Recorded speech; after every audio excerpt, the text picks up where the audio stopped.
This exercise 1.4 is based on algebra of statements.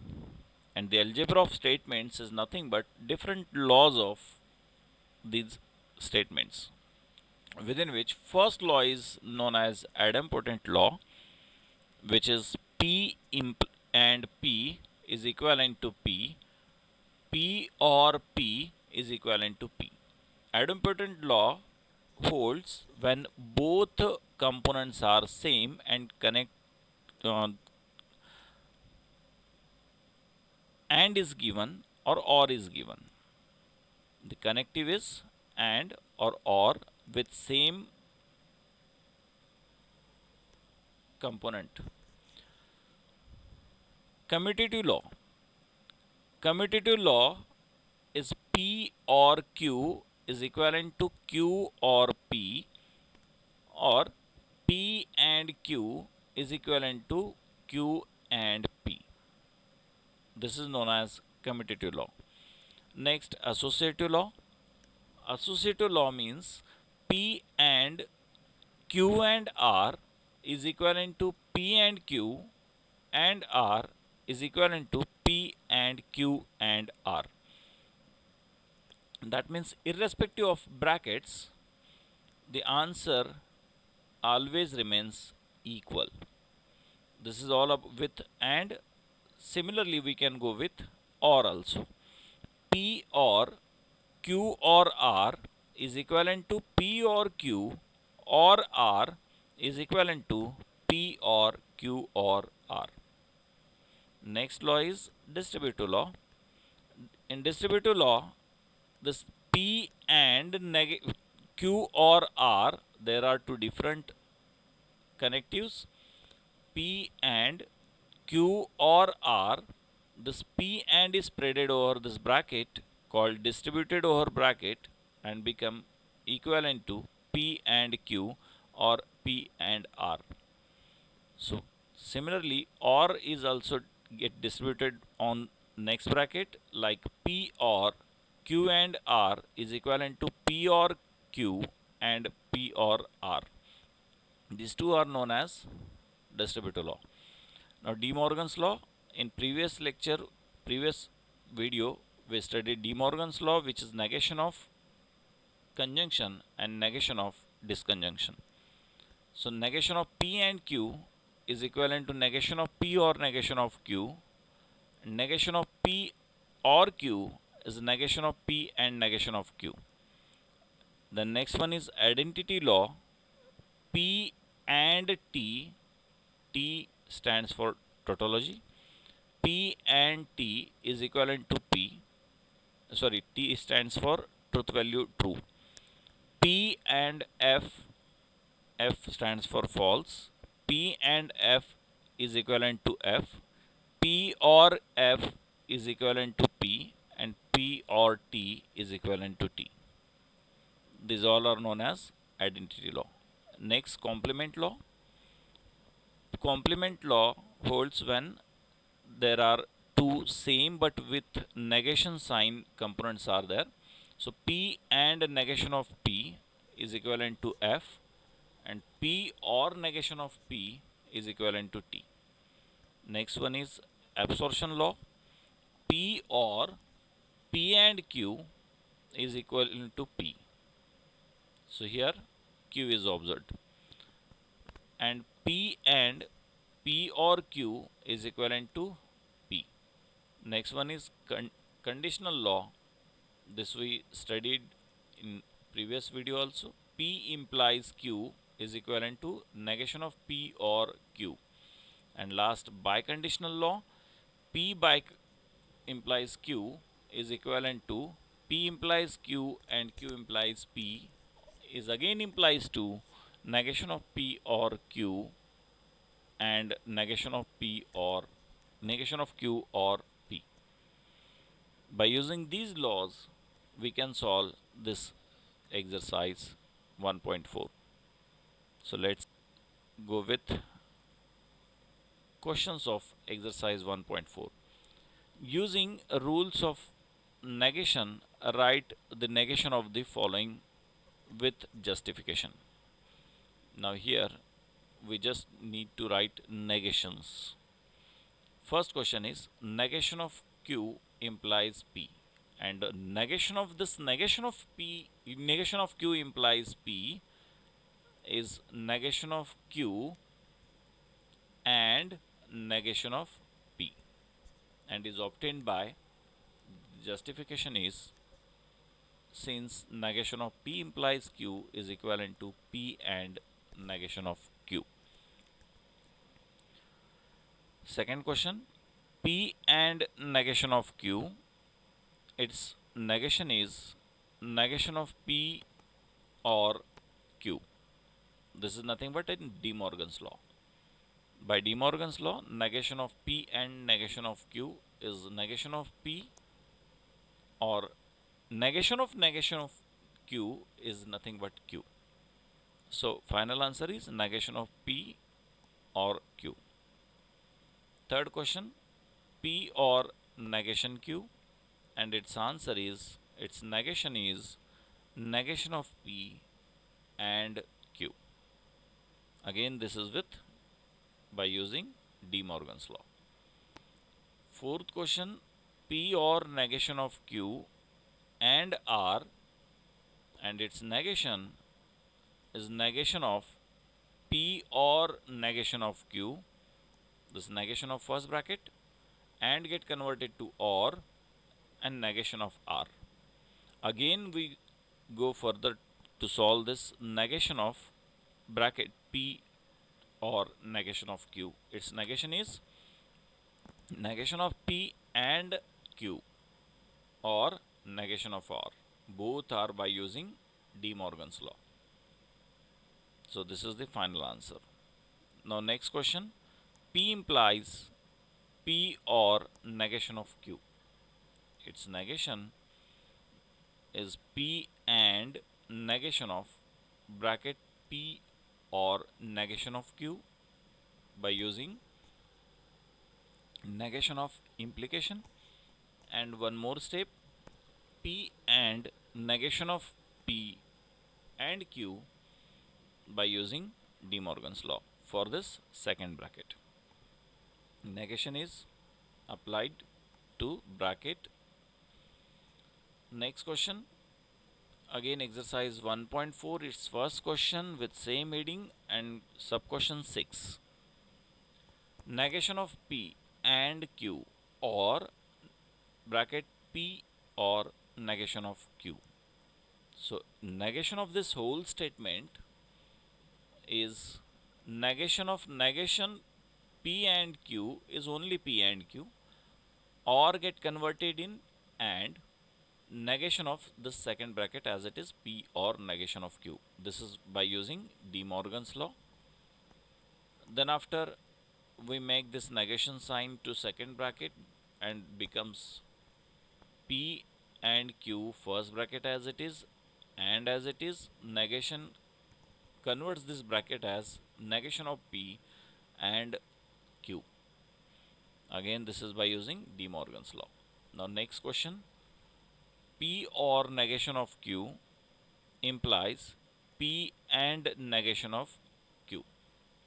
So negation of this whole statement is nothing but P or negation of Q and negation of P or and negation of Q. This is by using negation of implication, where first P becomes as it is, this implication sign converts in and sign, and negation comes with Q, negation of Q means negation of second one. Here also it is negation of first bracket, negation of first bracket implies second bracket gives me answer first bracket first term as it is, implication converts in and negation of second bracket. Now negation of second bracket again with De Morgan's law get changed with negation of P or Q. Rest part remains as it is. Next question, eighth question, last question of this first question. Negation of P or negation of Q or P and negation of Q. So negation of this one is by using De Morgan's law. Negation of P or negation of Q, this bracket as it is, only negation sign is applied. This or get convert in and, again negation applied on that bracket. Now actual application of negation sign gives me P and Q. This and remains as it is. This negation applied to this bracket get converted in negation of P or Q. Again, this is by using De Morgan's law. This is your question number 1. Now we start question number 2. Rewrite the following statements without using if then.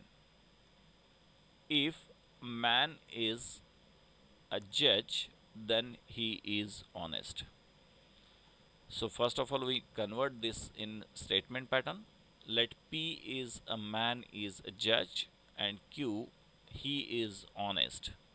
So statement pattern shows us this is P implies Q. But for P implies Q, we can write negation of P or Q by using implication law.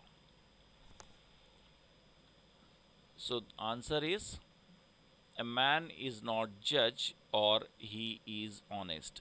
Negation of P means a man is not judge or he is honest, Q as it is. Like this we can solve next question also. If 2 is a rational number, then root 2 is irrational number. Again we convert this compound statement in two simple statements, P and Q. P stands for 2 is rational number, Q stands for root 2 is irrational number. The given statement again is in the form of P implies Q, but for P implies Q, we know that it is equivalent to negation of P or Q, and negation of P or Q means negation of this statement 2 is rational number means 2 is not rational number, and Q remains as it is with connective or. In statement form it is 2 is not a rational number or root 2 is irrational number. The third question, if f of 2 is equal to 0, then f of x is divisible by x minus 2. Again we can bifurcate this in two simple statements as P f of 2 is equal to 0, Q f of x is divisible by x minus 2. Again if then format means P implies Q, and P implies Q is equivalent to negation of P or Q. So in statement form, f of 2, negation of P means opposite of P, f of 2 is equal to 0, its negation is f of 2 is not equal to 0, or f of x is divisible by x minus 2. Like this we can remove if then form of any statement pattern. Let's move to next question number 3. Without using truth table, prove that this left hand side P by implies Q is equivalent to P and Q or negation of P and negation of Q. Let's see how we can prove this. Start with LHS. LHS is P by implies Q, and by biconditional law we can state this as P implies Q and Q implies P. Now for P implies Q we can write negation of P or Q, and for Q implies P we can write negation of Q or P. This is by using conditional law. So for first bracket it is first bracket, for second bracket the conversion in second bracket. The two times conditional law is used. Now to show RHS we need to rearrange this as negation of P and negation of Q or P, or Q and negation of Q or P.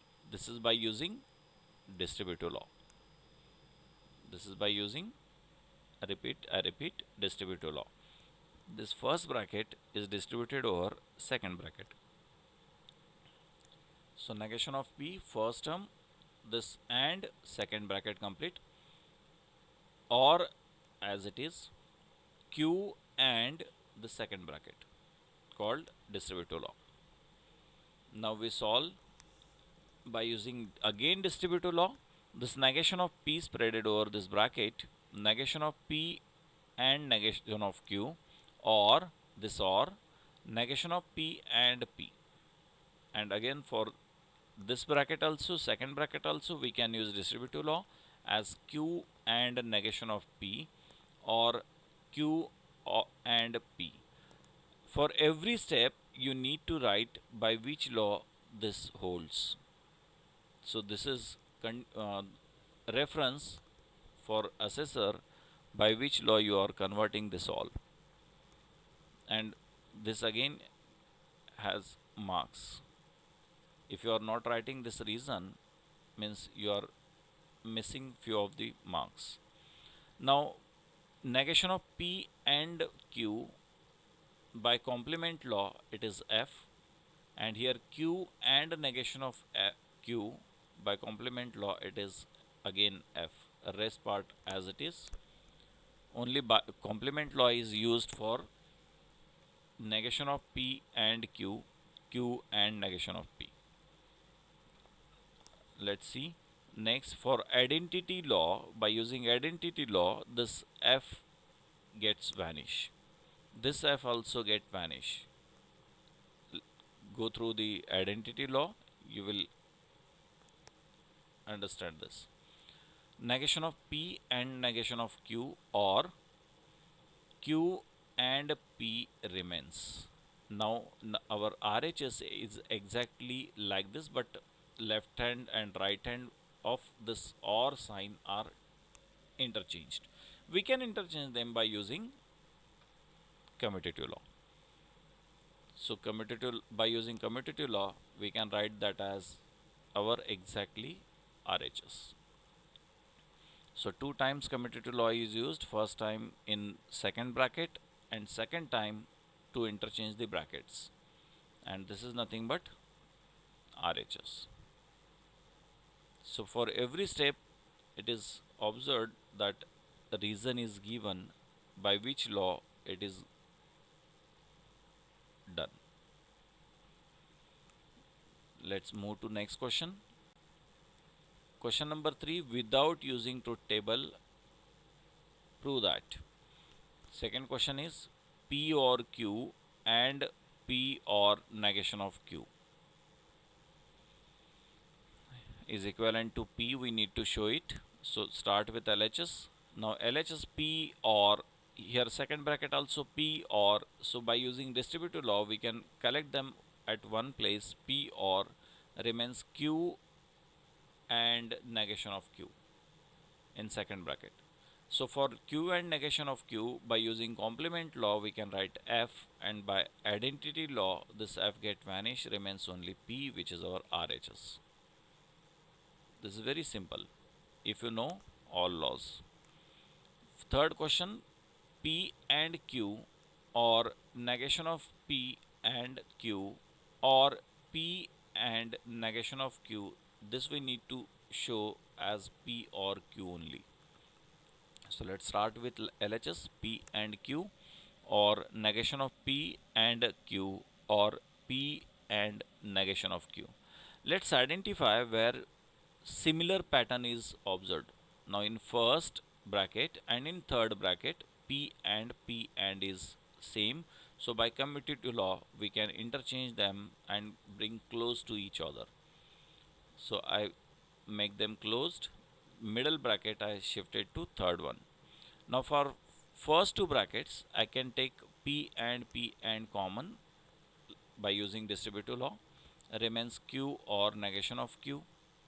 For Q and negation of Q, again by using complement law I can write T, and by using identity law this get vanish with P. Now second bracket come as it is up to this step. Now we use here distributive law. P or is distributed over this bracket, negation of P and Q becomes P or negation of P and P or Q. Again for first bracket, by using complement law we can write T and second bracket as it is, and by using last identity law, this T get vanish, remains P or Q, and which is RHS of our required question. Like this way, you can solve any of the question. Let's move to next question number 3 and its fourth question. Again, heading is same. Without using truth table, prove that. So negation of bracket P or negation of Q implies P and negation of Q equivalent to P or negation of Q and negation of P or Q. By using only two steps, we can prove that LHS is given negation of this implication sign. Negation of implication is first as it is and negation of second. So negation of conditional statement, negation of implication ये use किया गया यहाँ पर. Then negation of this and negation of conjunction gives me negation of P or Q, and this is my RHS. Only by two steps, by two negations, we can prove this one. In few of the textbooks or guides, it is expressed very in long way. You can go with this simple way also. This is all about exercise 1.4. Thank you for being with me. You are learning various tactices with Shantavir Karanje by SK Tactics.